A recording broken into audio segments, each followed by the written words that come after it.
ইনকলাব জিন্দাবাদ জিন্দাবাদ জিন্দাবাদ সিমেস জিন্দাবাদ জিন্দাবাদ জিন্দাবাদ ইনকলাব জিন্দাবাদ জিন্দাবাদ জিন্দাবাদ আমার রাস্তা পুতলি ঠিক কৰিবই লাগিব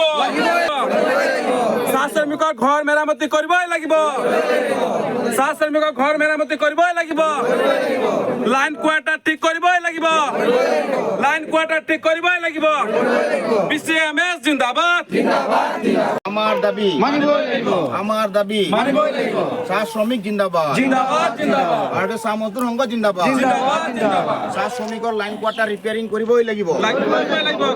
চাহ শ্ৰমিকৰ লাইন কোৱাৰ্টাৰ ৰিপেয়াৰিং কৰিবই লাগিব চাহ শ্ৰমিকৰ ন্যায্য দাবী পূৰ কৰিবই লাগিব আমাৰ দাবী আমাৰ দাবী চাহ শ্ৰমিকৰ মৌলিক সমস্যা সমাধান কৰিবই লাগিব চাহ শ্ৰমিকৰ মৌলিক সমস্যা সমাধান কৰিবই লাগিব আমাৰ দাবী চাহ শ্ৰমিকৰ মৌলিক সমস্যা সমাধান কৰিবই লাগিব চাহ শ্ৰমিকৰ ন্যায্য প্ৰাপ্য দিবই লাগিব চাহ শ্ৰমিকৰ আমাৰ দাবী আছিলে তেখেতৰ অকাল মৃত্যুত আমি মানে দুখ পাইছোঁ আৰু আচলতে কালি গম পোৱাৰ লগে লগে আমি ভাবিলোঁ আজি এপাক যাওঁ আৰু তেওঁৰ নামত আজি যি আমি শোক প্ৰস্তাৱো আছে আৰু আমাৰ যিবিলাক শ্ৰমিকৰ মানে ন্যায্য দাবী আছে সেই দাবীৰ ওপৰতো আমি দুটামান কথা পাতিম আৰু তেখেতৰ ন্যায্য যিটো তেওঁ মানে ঢুকুৱাৰ কাৰণে যিটো নেকি তেওঁলোকে ভগৱানে তেওঁক য'তে থাকক ভালে কুশলে ৰাখক তাৰ কাৰণে আমি চবেই 1 মিনিট মনোপ্ৰাৰ্থনা কৰোঁ আৰু কথাই গম পালোঁ ৰাইজৰ মুখৰ পৰা যে তেওঁলোকৰ বিভিন্ন সমস্যা আছে যিখিনি সমস্যা আজি তেওঁ বাৰম্বাৰ তেওঁলোকে কৈ আছে এই সমস্যাসমূহ কিন্তু সমাধান হোৱা নাই ৰাস্তাই হয় পদূলিয়ে হওক ঘৰৰ মানে যিসমূহ ঘৰবিলাক ৰিপেয়াৰিং কৰিব লাগে যিখিনি আমাৰ শ্ৰমিকসকলৰ লাইনত মানে যিখিনি মানে লেবাৰ কোৱাৰ্টাৰে হওক শ্ৰমিকৰ মানে পাইপ পানীয়ে হওক ৰাস্তাই পদূলিয়ে হওক যিখিনি পাৰ্মানেণ্টৰ কামে ৱাৰ্কাৰে হওক সকলোখিনি আচলতে পেণ্ডিং হৈ আছে বুলি তেওঁলোকে আমাক আপত্তি কৰিছে আৰু আজি সেই আপত্তি মৰ্মে আমি আহিছোঁ আমি চাইছোঁ আৰু ৰাস্তা পদূলি সঁচাকৈ জৰাজীৰ্ণ অৱস্থা আৰু সঁচাকৈ আজি তেওঁ মানে কি আমাৰ ৰামা নায়ক যিজন মানে শ্ৰমিক তেওঁ আমাৰ ভাৰতীয় চাহ মজদুৰ সংঘৰ এক্স প্ৰাথমিক গোটৰ প্ৰেচিডেণ্ট আছিলে তেওঁ মানে হঠাৎ মানে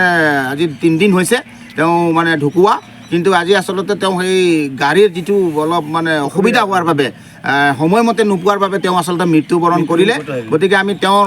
আত্মাৰ শান্তিৰ বাবে আমি আচলতে প্ৰাৰ্থনাও কৰিছোঁ আৰু আমি দাবীও আজি সন্নিৱিষ্ট আমাৰ যিখিনি দাবীও আছে সেই দাবীসমূহৰ ওপৰতো আমি এখন ডিমাণ্ড বনাইছোঁ আৰু মেনেজমেণ্টক দিবলৈ আমি প্ৰাথমিক গোটৰ যিবিলাক সভাপতি সম্পাদকক দায়িত্ব দিছোঁ আৰু অতি শীঘ্ৰে আমি ইয়াৰ বিষয়ে এক লেবাৰ কমিশ্যনাৰ লগত আলোচনা কৰি এই বস্তুটো মীমাংসা কৰিবৰ কাৰণে আচলতে আমি শ্ৰমিকৰ মাজত আমি আহিছোঁ আজি আৰু আজি আমি আশা কৰিছোঁ শ্ৰমিকসকলে যিখিনি ন্যায্য প্ৰাপ্য আছে সেই ন্যায্য